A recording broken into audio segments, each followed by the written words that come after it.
Good morning विद्यार्थी मित्रों। कक्षा 12 विषय भूगोल पाठ 3 मानव की प्राथमिक एवं द्वितीयांक प्रवृत्तियाँ। इससे पहले वाले वीडियो में हम लोगों ने प्राथमिक प्रवृत्ति में से पहला है शिकार एवं संग्रह प्रवृत्तियाँ और दूसरा पशुपालन के बारे में जाना था। तीसरा है अस्थायी पशुपालन। इस प्रकार के पशुपालन के साथ जुड़े हुए जो लोग होते हैं उनका जीवन जो जीने का तरीका है वो भी अस्थायी होता है, यानी एक जगह से दूसरी जगह वो लोग भी स्थलांतर करते रहते हैं। पशुपालन और पशुओं के साथ ऋतु के अनुसार स्थलांतर करते हैं, जैसे कि हिमालय में सर्दियों में ऊंचे से ढाल की तरफ यानी तलहटी की तरफ एवं गर्मी में तलहटी से ऊंचे ढाल की ओर स्थलांतर करते हैं। कहने का मतलब यह है कि जब पर्वतों पे या पहाड़ों पे बर्फ गिरती है तो ऊपर से नीचे की तरफ वो लोग आते हैं, क्योंकि क्या है, बर्फ गिरने की वजह से जो घास है या छोटे छोटे जो पेड़ पौधे होते हैं वो बर्फ से ढक जाते हैं, तो वहाँ के प्राणियों का जीवन मुश्किल हो जाता है। तो उस समय बर्फ जब गिरती है ऐसे समय में या ठंडियों के समय में वो लोग नीचे गर्म क्षेत्रों की तरफ आ जाते हैं, और जब गर्मियां पड़ती हैं तो वो वापस ऊपर की तरफ स्थलांतर करते हैं। टुंडा प्रदेश के पशुपालन सर्दी की ऋतु में उत्तर से दक्षिण की ओर एवं गर्मी की ऋतु में दक्षिण से उत्तर की ओर स्थलांतर करते हैं। टुंड प्रदेश यानी ऐसे प्रदेश जहाँ ठंडी ज्यादा होती है, जैसे रशिया का ऊपरी भाग, यूरोप का ऊपरी भाग, कनाडा का ऊपरी भाग, ऐसी जगहों पे ठंडी ज्यादा होती है। तो जब ठंडी या बर्फ गिरती है तो वो लोग स्थलांतर करके गर्म प्रदेश की तरफ आ जाते हैं। यह पशुपालन निश्चित क्षेत्र में पशुओं के साथ भटकते रहते हैं, यानी पशुपालन करने वाले लोग अपने पशुओं के साथ भटकते रहते हैं। उन्हें ऋतुओं का और मौसम का जो जानकारी है वो विस्तार से होती है कि उस समय जब वहाँ पर ऐसा मौसम हुआ है वो स्थलांतर करके कहाँ जाएंगे, इस चीज़ का उन्हें पूरा ज्ञान होता है। या कब बर्फ गिरना शुरू होगा या कब उनको स्थलांतर करना है, इसके बारे में उन्हें पूरी तरह से जानकारी होनी चाहिए। और जहाँ पर वो स्थलांतर करके जा रहे हैं वहाँ पे घास और पानी की आदि के स्रोतों के बारे में भी उन्हें जानकारी होनी चाहिए।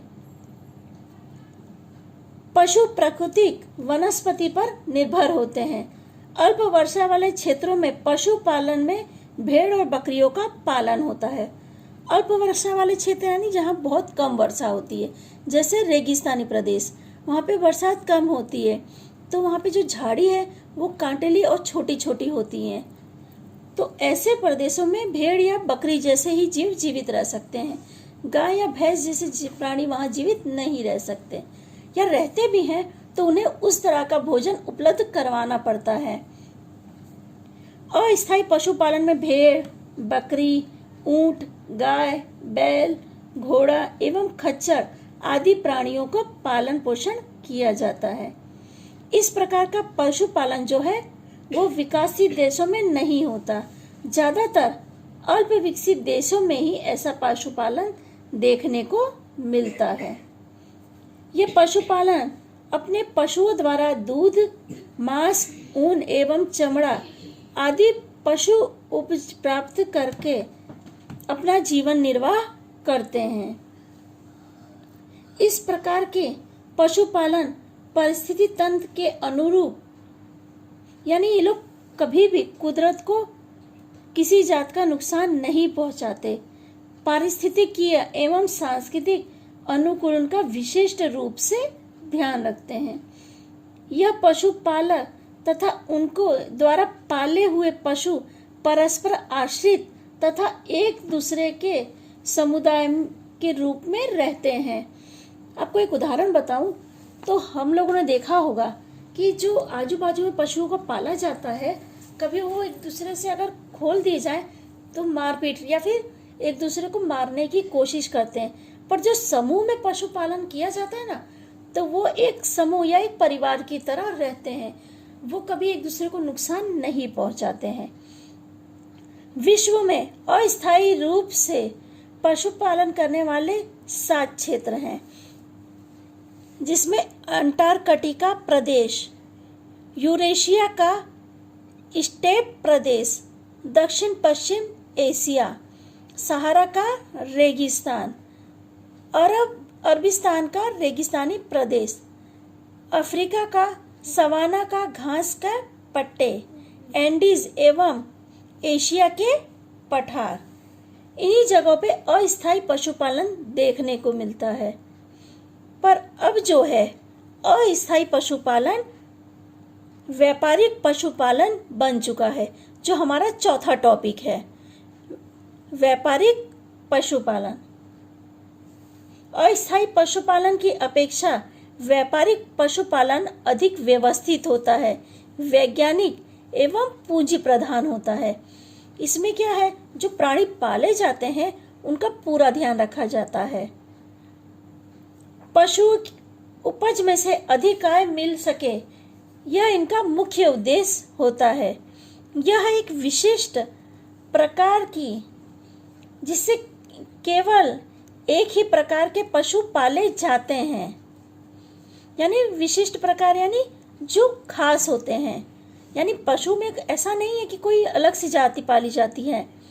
गाय है तो गाय को ही जैसे 8 से 10 या 15 जितना पशुपालन कर सके उतनी ही गाय पालते हैं, जैसे उनका वैज्ञानिक ढंग से ध्यान रखा जा सके। और ये लोग एक ही पशुओं का पालन अधिकतर करते हैं, जैसे भेड़ है, बकरी है, गाय है, बैल है, मुर्गी, बत्तख, घोड़ा आदि पशुओं का पालन किया जाता है। पर इन सब में से कोई भी एक ही पशु को लोग पालेंगे, ऐसा नहीं है कि गाय, भैंस, बकरी, भेड़ सबका पालन एक साथ कर दिया जाता है। इस प्रकार के पशुपालन में दूध, मांस, चमड़ा, ऊन तथा अंडा आदि का बड़े पैमाने पर उत्पादन करके वैज्ञानिक प्रक्रिया से तैयार किए गए विशेष डब्बों में पैक करके विश्व के बाजार में निर्यात किया जाता है। पशुओं की, या हम कहें जो जैसे कोई अगर उत्तम प्रकार का पशु की नस्ल तैयार की जाती है, इसके एक उदाहरण मैं आप लोग को दूं तो जैसे जर्सी गाय है, जो यहाँ पे हमारे यहाँ गाय पाई जाती है वो 4 से 5 लीटर तक दूध देती है। पर जो जर्सी गाय है वो एक बार में 15 से 20 लीटर तक दूध देती है। यानी एक उत्तम नस्ल पशुओं की तैयार करने की कोशिश की जाती है। इनका पालन किया जाता है। पशुओं में होने वाले रोग को ध्यान दिया जाता है। पशुओं को उत्तम प्रकार का आहार प्रदान किया जाता है। पशुओं की अच्छी तरह से देखभाल करना आदि बातों पर पर्याप्त ध्यान दिया जाता है। दुनिया में New Zealand, Australia, Argentina, USA, Bharat, Denmark आदि देशों में व्यापारिक पशुपालन बड़े पैमाने पर होता है, क्योंकि ये जो पशुपालन है ये ज्यादातर आय के लिए होता है। जो अस्थायी पशुपालन में हमने देखा तो वो लोग यहाँ से वहाँ घूमते हैं, पशुओं का पालन करके आय तो प्राप्त करते हैं, पर इतनी ज्यादा आय उनको नहीं मिलती। पर जो व्यापारिक पशुपालन में, इसमें अच्छी तरह पशुओं का पालन पोषण किया जाता है, इनका देख रेख की जाती है, अच्छी नस्लें तैयार की जाती हैं, जिससे क्या है कि अच्छी इनको आय मिल सके और उनका जीवन स्तर सुधर सके। ठीक है विद्यार्थी मित्रों, आगे की चर्चा हम लोग अगले वीडियो में करेंगे।